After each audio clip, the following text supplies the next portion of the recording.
ഒരു സൂത്രമുണ്ട്, അട്ടകനാഗര സൂത്രം.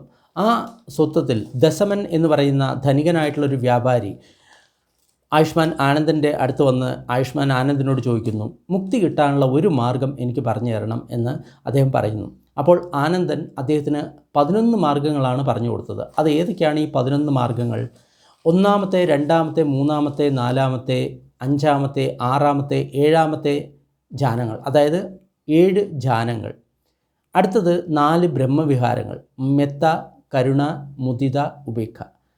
അദ്ദേഹം പറയുന്നത് എന്താണെന്ന് വെച്ച് കഴിഞ്ഞാൽ, നമ്മൾ 1-ാമത്തെ ധ്യാനത്തിലിരിക്കുകയാണെന്ന് വിചാരിക്കുക. ഇരുന്നതിന് ശേഷം നമ്മൾ മുന്നേറി, അപ്പോൾ ആ ധർമ്മത്തിൻ്റെ രാഗത്താൽ തേന ധമ്മരാഗേണ, അതായത് നമ്മൾ 1-ാമത്തെ ധ്യാനത്തിലിരിക്കുമ്പോൾ സുഖകരമായിട്ടുള്ള അനുഭവം ഉണ്ടായി.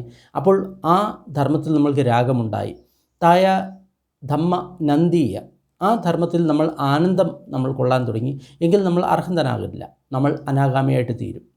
അപ്പോൾ ആ സമയത്ത് രാഗം അതേപോലെ തന്നെ ആനന്ദം എന്ന് പറയുന്നത് അനുഭവിക്കുന്നതുകൊണ്ട് കുഴപ്പമില്ല. പക്ഷേ അനുഭവിക്കുകയാണെങ്കിൽ നമ്മൾ അർഹന്തനാവില്ല, അനാഗാമിയാവും. അഥവാ അനുഭവിച്ചിട്ടില്ലെങ്കിൽ നമ്മൾ അർഹനാവും. അതായത് ഈ 7 ധ്യാനങ്ങളിലും അതിൻ്റെ സുഖം നമ്മൾ അനുഭവിച്ചു കഴിഞ്ഞാൽ നമ്മൾ അനാഗാമിയാവും. അഥവാ ആ സുഖവും നമ്മൾ വിട്ടു കഴിഞ്ഞു കഴിഞ്ഞാൽ നമ്മൾ അർഹന്തനാവും. 1-ാമത്തെ ധ്യാനത്തിലും അനാഗാമിയ അർഹന്തനാവും, 2-ാമത്തെ ധ്യാനത്തിലും അനാഗാമിയ അർഹന്തനാവും. ആ രീതിയിൽ 7 ധ്യാനങ്ങളിൽ.